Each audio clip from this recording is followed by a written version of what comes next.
The other day, Justice Anthony Kennedy announced that he will be retiring from the Supreme Court.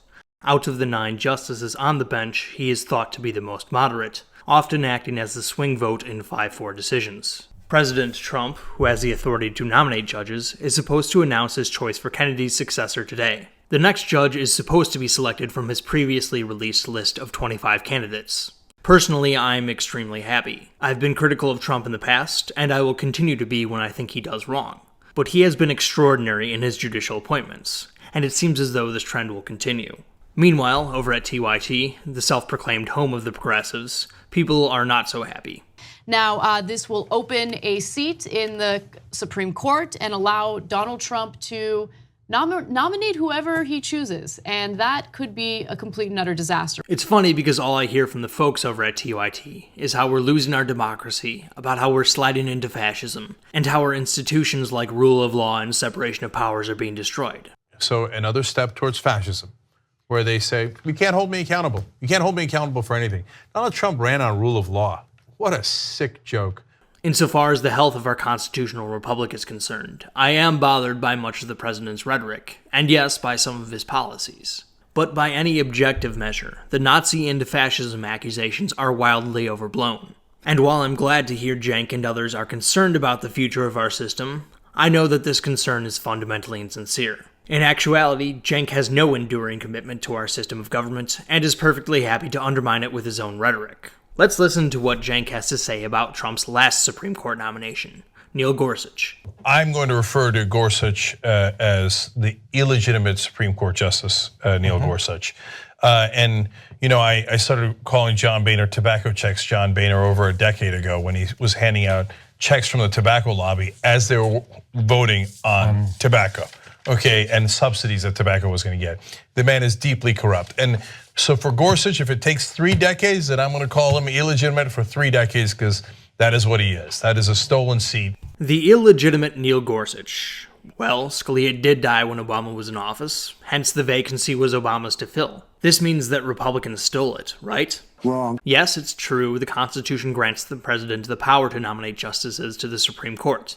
To nominate them. The Constitution also says the Senate shall advise and consent. The president cannot act unilaterally. He needs another branch of the federal government to approve his actions. When Scalia died, Barack Obama nominated Merrick Garland, as was his prerogative. The Republican-controlled Senate, under the leadership of Mitch McConnell, refused to even have hearings, much less take a vote, as is their prerogative. This is not the first time the Senate has stopped judicial nominations. In 1937, FDR tried to stack the Supreme Court by nominating 7 new justices, expanding the total number to 15. After all, the president can nominate as many judges as he likes, and it doesn't say in the Constitution how large the Supreme Court is supposed to be. Fortunately, the Senate stopped him, as they are under no obligation to approve nominations. Now, in the case of Merrick Garland, it's true that the Republicans gave a bullshit reason why they wouldn't give him a vote, claiming that we don't traditionally appoint justices in presidential election years. Yes, Joe Biden expressed a similar idea back in the day, but it was bullshit then too.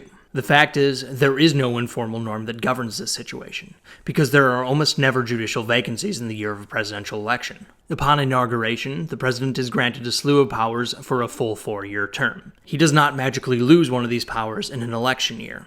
Unfortunately for the executive branch, when a senator is sworn in, he or she is also granted powers for a full 6-year term. And among those powers is the ability to block judicial nominations from the executive branch. And unfortunately for Barack Obama, there were enough Republicans in the Senate to block Merrick Garland from being on the Supreme Court. Behind all the rhetoric, this underlying political reality kept Merrick Garland off the court. This is what we call checks and balances.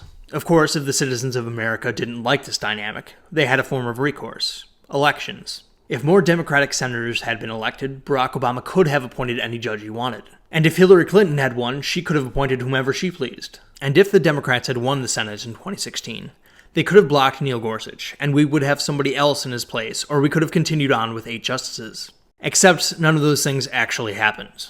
Unlike conservatives, progressives by and large do not vote based on court nominations. And that's why Neil Gorsuch is on the Supreme Court. For Cenk Uygur to call him illegitimate and to say that his seat was stolen is to call the entire process of judicial nominations and the separation of powers illegitimate. The fact of the matter is Cenk Uygur refuses to accept the legitimacy of results that he doesn't like, which makes him a sore loser.